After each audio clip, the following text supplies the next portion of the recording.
ओम नमो भगवते वासुदेवाय। जय श्री कृष्णा। राधे राधे भक्तों, स्वागत है आप सभी का एक बार फिर से। भक्तों, आप सुन रहे हैं हमारे साथ वैशाख महात्म्य की कथा। आज दिनांक है 9 अप्रैल 2026, वार गुरुवार, और आज वैशाख मास के कृष्ण पक्ष की सप्तमी तिथि है। आज सप्तमी तिथि रात को 9:19 तक रहेगी। तो भक्तों, आज वैशाख मास के 7वें दिन हम श्रवण करेंगे वैशाख महात्म्य की कथा का 7वां अध्याय, और साथ ही सुनेंगे सीता नितनेम की कथा भी। तो आइए शुरू करते हैं। आइए सुनते हैं सीता नितनेम की कथा। इस कथा से घर के भंडार भरते हैं और घर में सुख समृद्धि आती है। यह कहानी सीता माता कहती थी और श्री राम इसे सुना करते थे।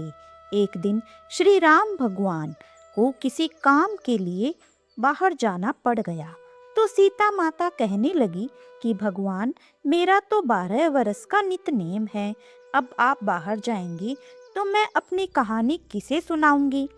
श्री राम ने कहा कि तुम कुएं की पाल पर जाकर बैठ जाना और वहाँ जो औरतें पानी भरने आएंगी उन्हें अपनी कहानी सुना देना।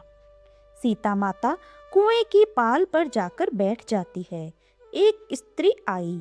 उसने रेशम जरी की साड़ी पहन रखी थी और सोने का घड़ा ले रखा था। सीता माता उसे देखकर कहती है कि बहन, मेरा 12 वर्ष का नितनेम सुन लो। पर वह स्त्री बोली कि मैं तुम्हारा नितनेम सुनूंगी तो मुझे घर जाने में देरी हो जाएगी और मेरी सास मुझसे लड़ेगी। उसने कहानी नहीं सुनी और चली गई। तब उसकी रेशम जरी की साड़ी फट गई, सोने का घड़ा मिट्टी के घड़े में बदल गया। सास ने देखा तो पूछा कि ये किसका दोष अपने सिर लेकर आ गई है।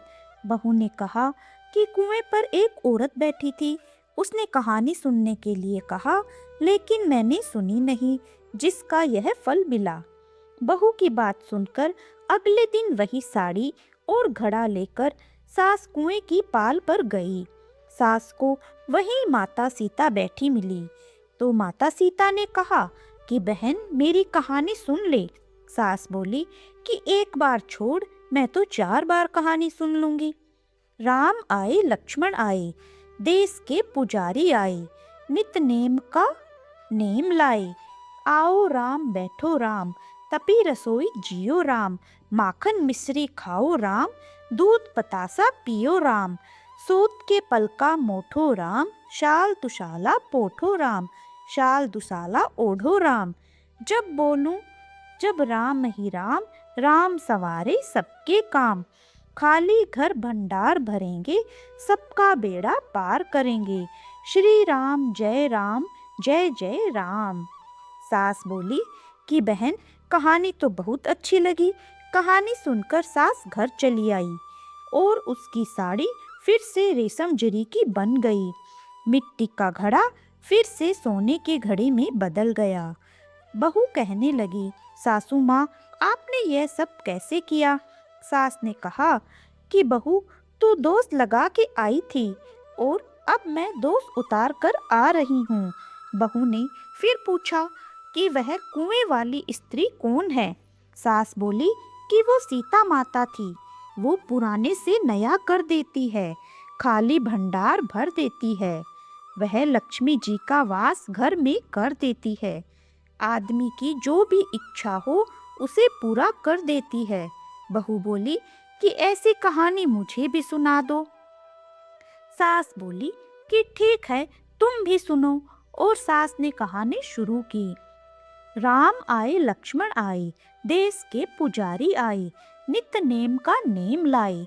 आओ राम, बैठो राम, तपी रसोई जीमो राम, माखन मिश्री खाओ राम, दूध बतासा पियो राम, सूत के पलका मोठो राम, शाल दुसाला पोठो राम, शाल दुसाला ओढ़ो राम।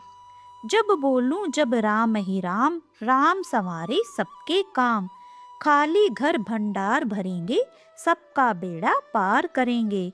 श्री राम जय राम, जय जय राम। कहानी सुनकर बहू बोली कि कहानी तो बहुत अच्छी है। सास ने कहा, ठीक है, इस कहानी को रोज कहा करेंगे। अब सास बहू रोज सवेरे उठती, नहाती धोती और पूजा करने के बाद नित्य नेम की सीता की कहानी कहती। एक दिन उनके यहाँ एक पड़ोस की औरत आई और बोली कि बहन, जरा सी आँच देना तो। वह बोली कि आँच तो अभी हमने जलाई ही नहीं है। पड़ोसन ने कहा कि तुम सुबह 4 बजे से उठकर क्या कर रही हो फिर?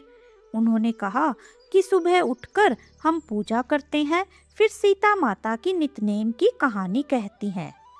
पड़ोसन ने उनकी बात सुनकर फिर कहा कि सीता माता की कहानी कहने से तुम्हें क्या मिला? वे बोली कि इनकी कहानी कहने से घर में भंडार भर जाते हैं, सारे काम सिद्ध होते हैं, मन की इच्छा भी पूरी होती है। पड़ोसन कहती है कि बहन, ऐसी कहानी तो मुझे भी सुना दो फिर। वह बोली कि ठीक है, तुम भी यह कहानी सुन लो। तब सास ने कहानी शुरू की।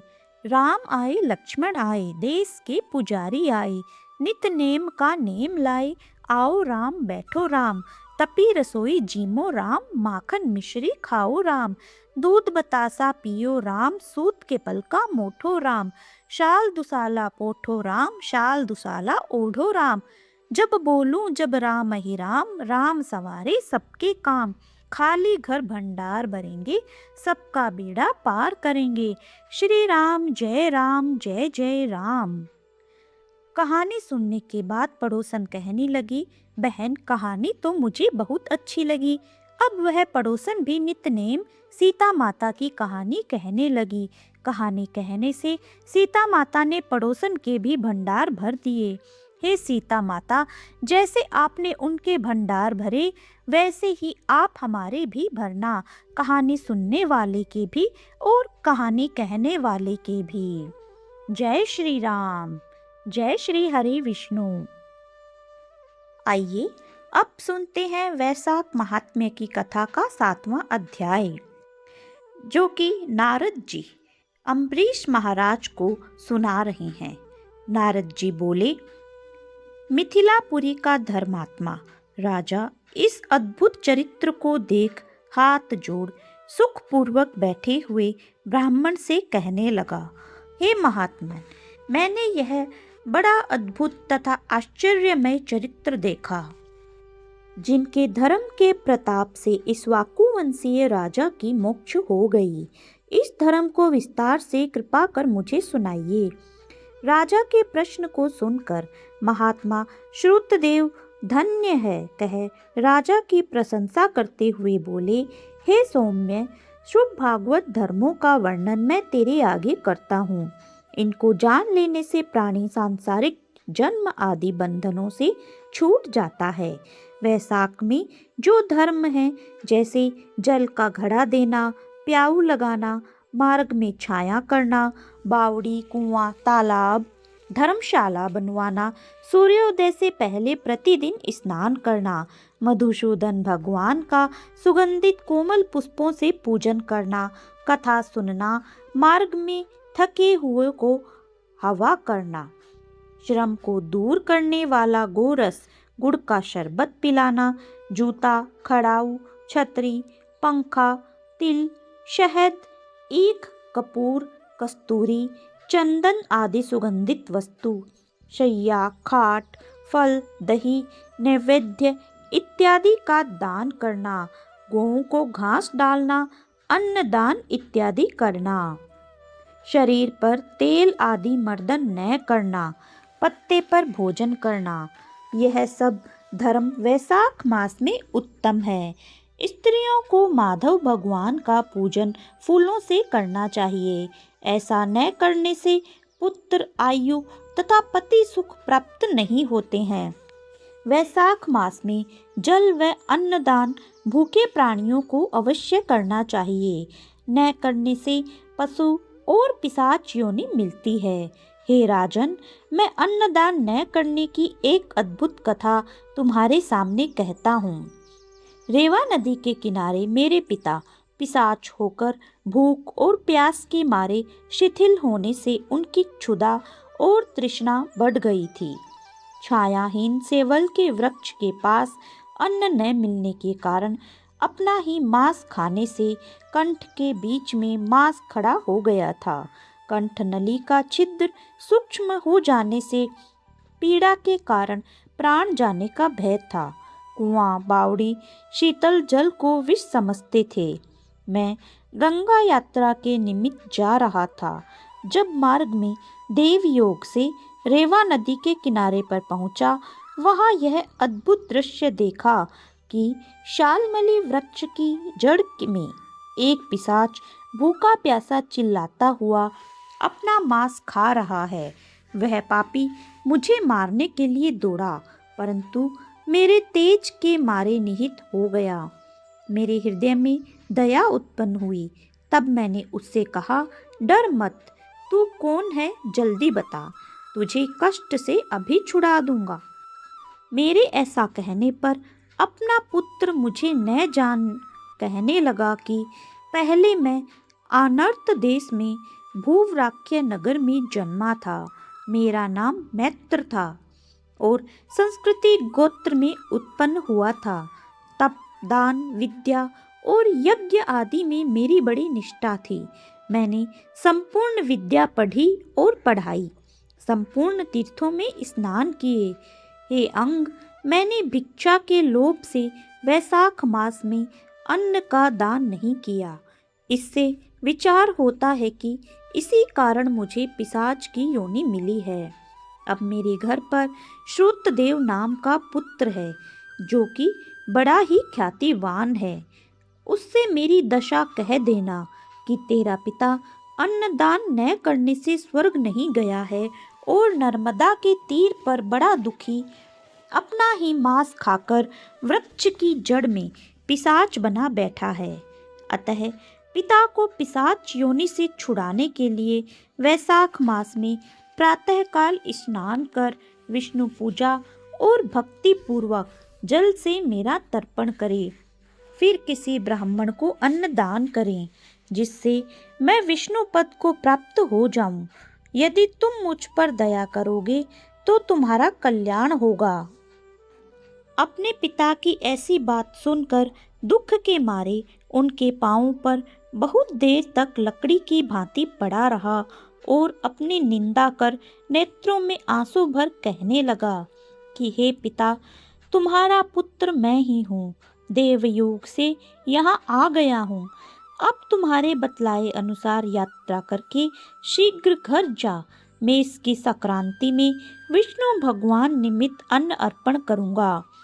पिता की आज्ञा अनुसार मैंने तीर्थ यात्रा कर घर आ वैशाख के महीने में अन्न दान किया।